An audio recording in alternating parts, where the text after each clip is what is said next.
Games Workshop have announced the new revolution in painting, and it's a little bit of a disappointment if you got hyped for that first sentence. Games Workshop have announced some new contrast and some new shades. They've also announced a new white spray paint, which hopefully might actually be good. We'll see. So let's have a look at the article then. This is what they have posted today. Basically, yesterday they teased the next revolution in painting, and it made it seem like really insanely new, like it was going to be Contrast 2.0, but not more contrast, but like a new revolution. We were speculating, was it pre-thin paint, colour shift? Was it paint that didn't need primer? Was it all this and all that? And it turns out it's just more contrast. So if I scroll down, one thing that sort of strikes out to me is it seems to have a bit of a focus on bright colours. Now, I may title this something like, is this Games Workshop trying to answer to Army Painter? Because Army Painter's speed paints seem to have like a different property, and maybe this is the similar property they want with these new paints. It's hard to say. But this here basically represents what they are going to be releasing. So it's 25 new Citadel contrast paints, which I have to say look pretty decent. They're also introducing a new spray, White Scar, which they are saying is like more like brighter and presumably smoother, because here they do say our brightest white spray ever, which applies smoothly with no fuss. Well, I really hope that's true, because white spray paints in general are pretty darn hard to get right, and Games Workshop has been historically not good. Then they also have 7 new shades, which are basically like washes, which look fine. I'm not necessarily sure we needed them, but you know, I'm sure we'll get some use out of them nonetheless. Now, apart from being disappointed from the fact that they made it sound like it was going to be something insane, I'm actually quite happy to see more contrast paint. I'm probably going to try and get my hands on the Army Painter speed paints, which I haven't done yet, but I have been watching videos and stuff like that because I really like the properties that it seems to have. Now, I think I could probably work around the reactivation of speed paints, but what I seem to like is that when you paint with them, it seems to tint the model more rather than go a bit splotchy. So if you ever tried to paint like a Space Marine with blue contrast, you'd very much notice uneven paint. Basically, it would splotch up and stuff like that. Now, you can resolve it with 2 coats or like 2 thin coats maybe, and obviously it's going to get some pooling. Even the speed painter gets pooling, but it seems like the speed painter stuff from Army Painter, basically it tints the model more consistently, and I think that's what Games Workshop might be trying to do with some of these colours. So they broke them down into different categories, and one of the first categories is this warp fueled and wonderful. And yeah, so these are the 5 colours, and you can see these are pretty bright. Now that yellow one there specifically doesn't look like it has much splotching at all, neither does this purple one. Like, they both look quite even. Like, the recesses don't seem insanely dark, but then again, it also seems quite consistent. This new purple's got me excited because it looks a little bit more like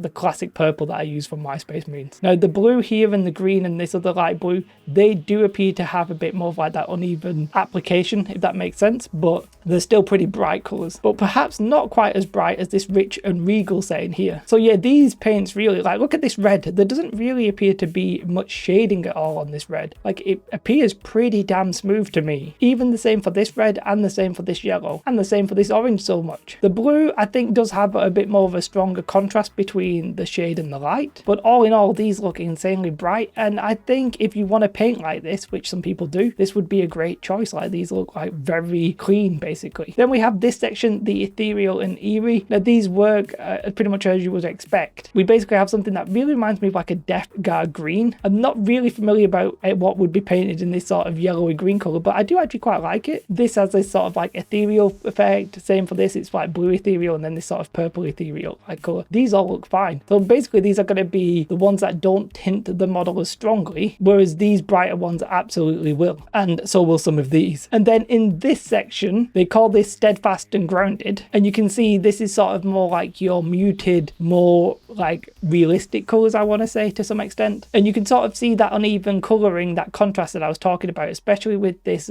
contrast storm fiend. You can very much see on the flat surfaces where it's dark and light even on the flat surface, right? But you can see it probably does a nicer job. It's a little bit hard to see actually, but you can probably see it does a nicer job maybe on the edges and stuff like that. Basically with these colors you get a much more contrast between the dark and light just overall. This one here, this has this sort of like really nice light brown on the edge. Like, that's crazily cool.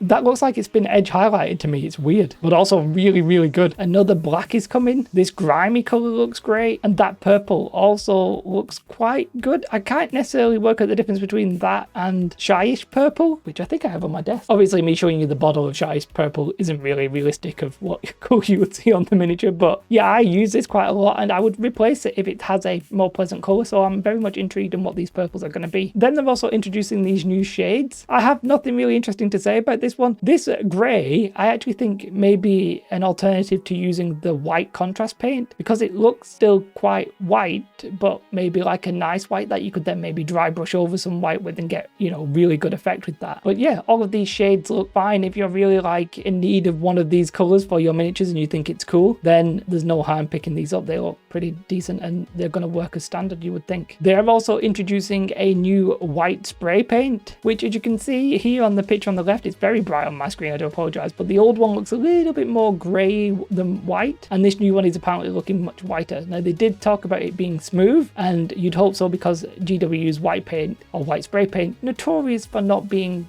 that smooth of an application, especially if you don't shake it properly and fully and stuff like that. It very easily goes wrong. And obviously having a whiter spray then gives you a more vibrant colour. One sneaky thing they throw in at the end is that there are 4 gloss shades: Nuln Oil, Agraxur shade, Reichland and Cryptic Armour shade. The gloss versions of those are being removed from the range. Nothing else as of that statement is being removed, so it just seems to be additions. All in all, once I got over my disappointment of it not being a complete revolution of painting, as they did sort of tease it like it was going to be something big, when I actually look at these paints and look at the vibrancy, I have to say I'm pretty excited for them. As I said, I've not personally actually used the Army Painter paints, but I've been watching a lot of videos and it looked like the Army Painter paints generally were tending to covering a little bit more consistently, but maybe not getting as much contrast in the recesses from the highlights. And maybe some of these Games Workshop paints are intended to sort of say, hey, instead of going with the Army Painter paints, why don't you come and use our bright shades? Even though I don't necessarily think all of Army Painter speed paints are all that bright.